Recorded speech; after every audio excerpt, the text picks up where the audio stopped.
We are looking for Shatrus. This is একদম rubbish. প্রিয় দর্শক শ্রোতা, আসসালামু আলাইকুম এবং অফুরন্ত শুভকামনা সবার জন্য। এই সংলাপগুলো কি মনে পড়ে আপনাদের? উই আর লুকিং ফর শত্রুস এবং দিস ইজ একদম ফালতু কিংবা দিস ইজ একদম রাবিশ। একটু মনে করিয়ে দিচ্ছি ইন কেস মনে না পড়ছে যদি। উই আর লুকিং ফর শত্রুস এই ডায়ালগ দিয়ে একসময় বিখ্যাত হয়েছিলেন। তখন ভাইরাল কথাটি অতটা ভাইরাল ছিল না, তাই বিখ্যাত হয়েছিলেন বলে বলছি বিএনপির স্বরাষ্ট্র প্রতিমন্ত্রী লুৎফুজ্জামান বাবর। তো তিনি এমন ইংরেজি বলতেন লুৎফুজ্জামান বাবর। আর আরেকজন ছিলেন আওয়ামী লীগের শেখ হাসিনার খুব পছন্দের মানুষ, অর্থমন্ত্রী আবুল মাল আব্দুল মুহিত। এটি ছিল তার সংলাপ, দিস ইজ একদম রাবিশ, দিস ইজ একদম ফালতু। এইভাবে তিনি ইংরেজি বলতেন। তো হয়তো মজা করে বলতেন, তিনিও হয়তো ভাইরাল বিষয়টি নিয়ে অত মাথা ঘামাতেন না, কারণ তিনি ছিলেন একজন বয়োজ্যেষ্ঠ মানুষ, তার এগুলো হয়তো জানবারও কথা না ভাইরাল কী জিনিস।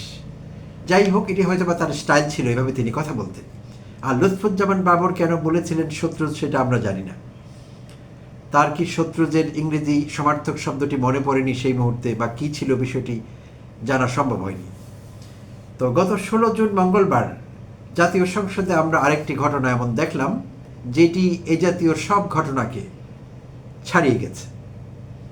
আর সেই ঘটনা ঘটালেন বাংলা এবং ইংরেজির অদ্ভুত এক মিশেলে জগা খিচুড়ি ভাষায় লম্বা এক বক্তৃতা দিলেন সংসদে।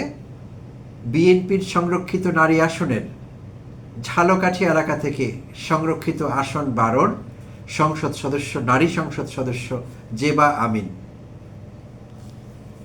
তো তিনি, প্রিয় দর্শক শ্রোতা, নিশ্চয়ই আপনারা অনেকে তার বক্তব্য শুনেছেন কিংবা পরবর্তীতে বক্তব্যের অংশ বিশেষ দেখেছেন কোথাও।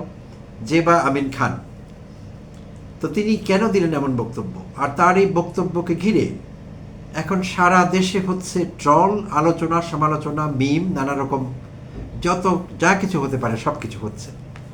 তো কারোর জন্য সেটি হয়েছে হাস্যরসাত্মক, বিনোদনের খোরাক জুগিয়েছেন তিনি অনেকের জন্য, আবার কেউ কেউ বিরক্ত হয়েছেন। কারণ বিরক্ত যারা হয়েছেন তাদের আবার অন্য কারণ আছে বিরক্ত হবার। তারা বলছেন সংসদের সবাই বাংলাভাষী, সংসদ সদস্যরা সবাই বাংলাভাষী, বাংলায় কথা বলেন।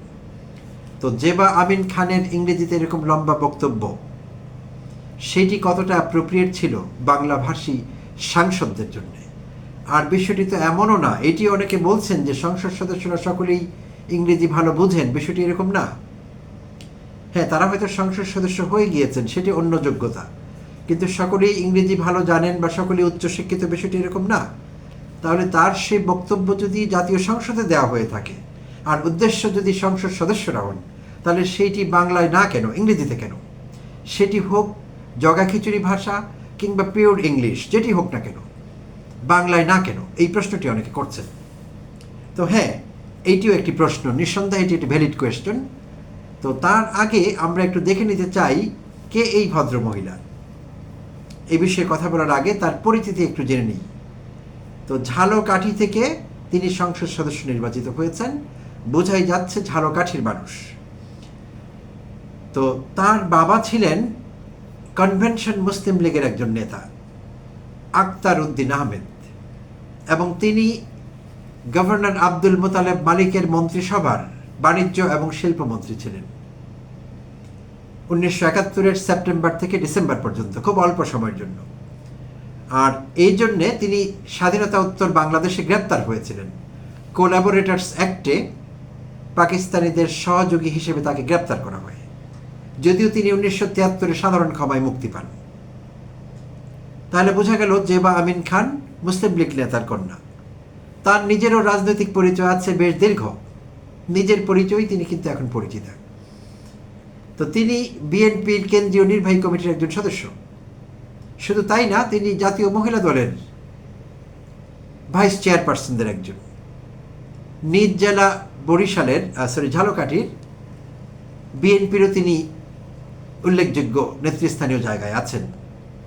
তো সব কিছু মিলিয়ে তার বিএনপি রাজনীতির সঙ্গে উঠা বসা কিংবা বিএনপি রাজনীতির লোক তিনি বহুদিন থেকে, বহু বছর থেকে আসলে। তো সেই জন্যই তার সংরক্ষিত নারী আসনে নির্বাচিত হওয়া, এই পর্যন্ত সব ঠিক আছে। কিন্তু তিনি 16ই জুন মঙ্গলবার যা করলেন সেটি কতটা ঠিক ছিল, সেটি আদৌ দরকার ছিল কিনা।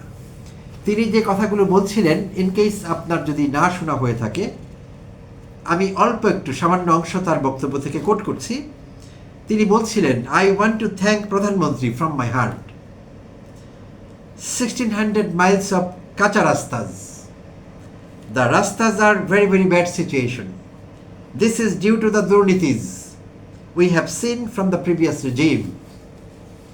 তো এই ছিল তার ভাষা, অর্থাৎ কিছুটা অংশ ইংরেজির ফাঁকে ফাঁকে আবার বাংলা শব্দ তিনি স্কুইজ করে দিয়েছেন। তো এইটি কৌতূহল জুগিয়েছে পুরো দেশে, এইটি নিয়ে আলোচনা চলছে দুদিন ধরে। শুধু আলোচনা না, এই সব জায়গায় লোকেরা এটি নিয়ে কথা বলছে, সব রকম কথা, পজিটিভ নেগেটিভ। কেউ কেউ বলছেন তার বক্তব্য তো তিনি দিয়েছেন, ভাষা যাই হোক না কেন, তো বক্তব্য বুঝতে পারলেই হলো। তো আবার আরেক পক্ষ বলছেন বুঝতে পারবার তো কোনো কারণ নেই সকলেরই, কারণ সকলে ইংরেজি জানেন না। তো এই সব কিছু মিলিয়ে একটি একেবারে ল্যাজে গোবরে অবস্থা। তো সম্প্রতি আমরা দেখলাম জাতীয় সংসদে এমন আরেকটি ল্যাজে গোবরে অবস্থা হয়েছিল কুমিল্লা অঞ্চলের সংসদ সদস্য মনিরুল হক চৌধুরীর এক বক্তব্যকে ঘিরে।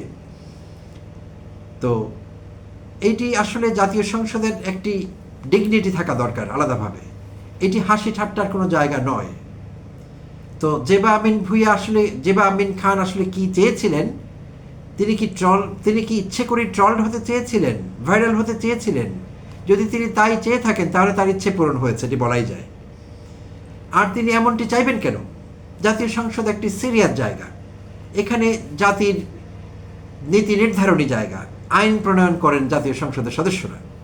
যদিও এই প্রশ্ন বরাবর থেকেই যাচ্ছে, সংসদ সদস্যদের আমরা ইংরেজিতে মেম্বার অফ পার্লামেন্ট কিংবা লেজিসলেটর বলি। তাদের কাজ হলো লেজিসলেট করা, অর্থাৎ আমাদের জন্য আইন প্রণয়ন করা।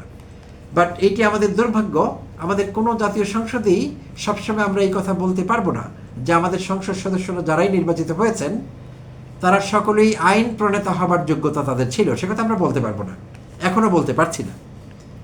আবার এই জাতীয় সংসদেই অনেক যোগ্যতা সম্পন্ন মানুষও আছেন, তারা সংখ্যায় কম, বাট তাদের যোগ্যতা, যে কয়েকজনের কথা বলছি তাদের যোগ্যতা কিন্তু বিশ্বমানের, বাট সকলের না। তাই সেই বিষয়টি মাথায় রাখতে হবে। যারাই বক্তব্য দেবেন তারা নিজেরা যতই ভালো ইংরেজি জানেন, সেখানে ইংরেজি চর্চা করবার আসলে কোনো বিষয় নেই। কারণ উদ্দেশ্য যদি হয় সংসদ সদস্যদের সঙ্গে মত বিনিময় করা, নিজের বক্তব্য তাদের কর্ণকুহরে পৌঁছানো, তাহলে বাংলায় কথা বলতে হবে, ইংরেজিতে কথা বলবার কোনো সুযোগ নেই। আর দু এক লাইন ইংরেজি মাঝে মধ্যে হয়তো বলাই যায়, বিশেষ মুড চলে আসলে। আমাদের বাঙালিদের একটি ব্যাপার আছে, আমরা রেগে গেলে কিংবা বিশেষ কোনো মুডে থাকলে অনেক সময় ইংরেজিতে কথা বলি। তো সেটি এক দুটো বাক্য, মাঝে মধ্যে বাংলা কথোপকথনে দু একটা ইংরেজি শব্দ, সেটি হয়তো ঠিক আছে। কিন্তু আগাগোড়া প্রায় 8 মিনিট ধরে ইংরেজিতে কথা বলা, এটি অ্যাপ্রোপ্রিয়েট ছিল না আমি মনে করি আমাদের বাংলাদেশের জাতীয় সংসদের জন্য। সুপ্রিয় দর্শক শ্রোতা, এই জেবা আমিন খানের আগের সংসদ সদস্যরা 6 মিনিট করে সময় পেয়েছিলেন 16ই জুন। সেটি স্পিকার আমাদের মনে করিয়ে দিয়েছেন, জনাব কায়সার কামাল। তিনি মনে করিয়ে দিয়েছেন অন্য সংসদ সদস্যরা 6 মিনিট করে সময় পেয়েছেন, আপনাকে 8 মিনিট দেওয়া হয়েছে। তো জেবা আরও সময় চাচ্ছিলেন, কিন্তু স্পিকার তাকে দেননি। এক পর্যায়ে স্পিকার তাকে পরের বছরের জন্য প্রস্তুতি নিতে বললেন, যে আপনি আগামী বছরের জন্য প্র্যাকটিস করতে থাকুন। এই কথা বলে তাকে আর দ্বিতীয়বার সময় দেওয়া হয়নি। তো যাই হোক, এইটি এখন দেশব্যাপী আলোচনা, এটিই চলছে এই মুহূর্তে, এবং আগামী দিনে হয়তো এটি একটা ট্রেন্ড হয়ে যাবে। বাংলাদেশে আবার এমন কিছু হলে সেটি আমরা ট্রেন্ড বানিয়ে ফেলি। যেমন কয়েকদিন আগেই একটি এরকম ভিডিও ভাইরাল হয়েছিল, কোনো কবিরাজের, কোনো একজন অভিনেতা যিনি কবিরাজের চরিত্রে অভিনয় করেছিলেন, নিশ্চয়ই আমাদের মনে আছে, মাইন কল্লা বা এরকম কিছু একটা আর কি, হাসানা মিসা। তো এইটি হয়তো জেবা আমিন খান হয়তো নতুন কোনো ট্রেন্ড তৈরি করলেন, লোকেরা হয়তো এখন এরকম পাঁচমেশেলি ভাষায় কিংবা জগা খিচুড়ি ভাষায় আগামী দিনে কথা বলতে থাকবে বলে মনে হচ্ছে, কারণ এরকমই হয়ে থাকে সাম্প্রতিককালে, আমরা এটি দেখেছি। সুপ্রিয় দর্শক শ্রোতা, অনেক অনেক ধন্যবাদ জানবেন সঙ্গে থাকবার জন্য, এবং এই বিষয়টি আপনারা কিভাবে দেখছেন, তার এই বক্তব্য জগা খিচুড়ি ভাষায় জাতীয় সংসদে দেয়া কতটুকু অ্যাপ্রোপ্রিয়েট ছিল, কতটুকু উপযুক্ত ছিল বা প্রাসঙ্গিক ছিল, কমেন্টে জানাতে ভুলবেন না। অনেক অনেক ধন্যবাদ জানবেন, আবারও সঙ্গে থাকবার জন্য। পরবর্তী এপিসোডে আবারও কথা হবে অন্য কোনো সময়।